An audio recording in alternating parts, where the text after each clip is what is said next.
Imagine planning a series of concerts across Canada to spread your faith, only to have your events cancelled due to public safety concerns.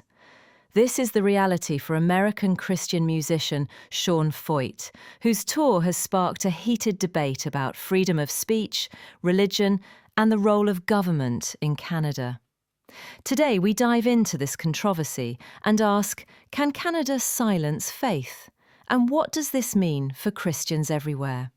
Now, who is Sean Feucht? He's not just a musician, he's a missionary and a conservative activist known for his Let Us Worship movement.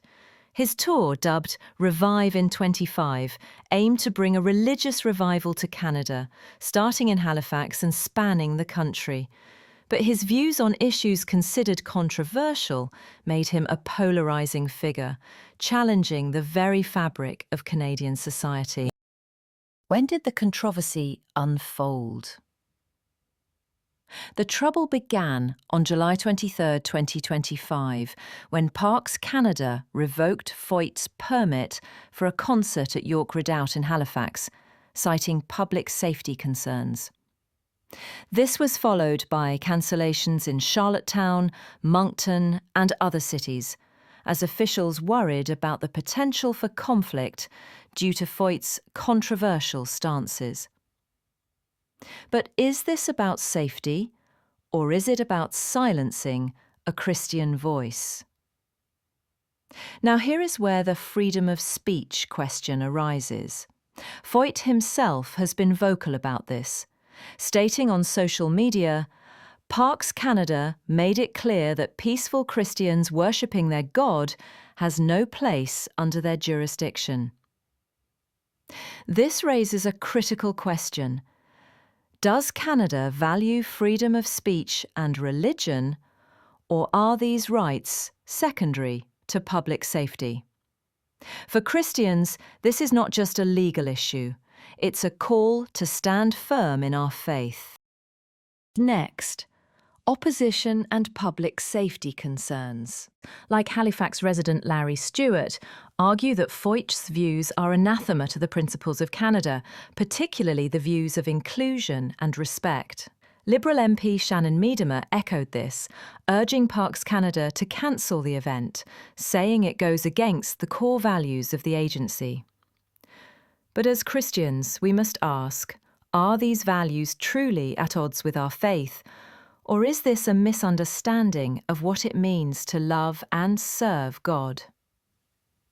So, here are the legal and cultural context of this developing situation. Canada's Charter of Rights and Freedoms protects freedom of religion and expression, but these rights are not absolute.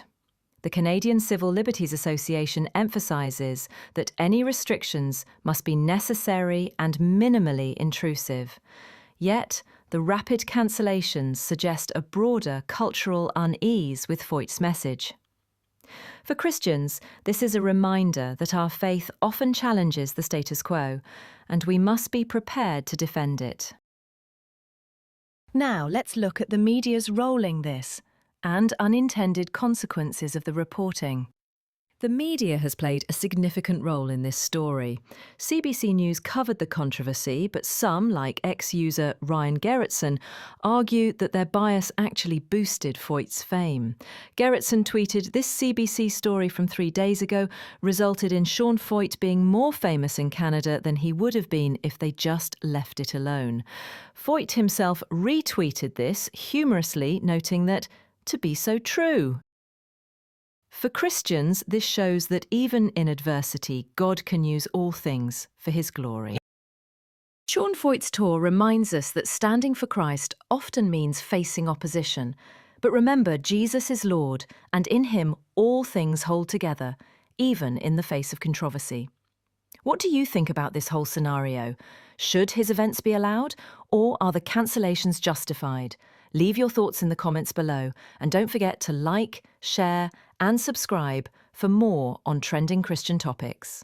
And don't forget to check out our faith-based merch to support and join the mission. Let's stand together in faith and truth. Thanks for watching.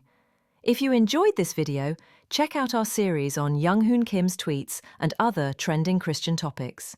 Join our community by subscribing and hitting that bell icon.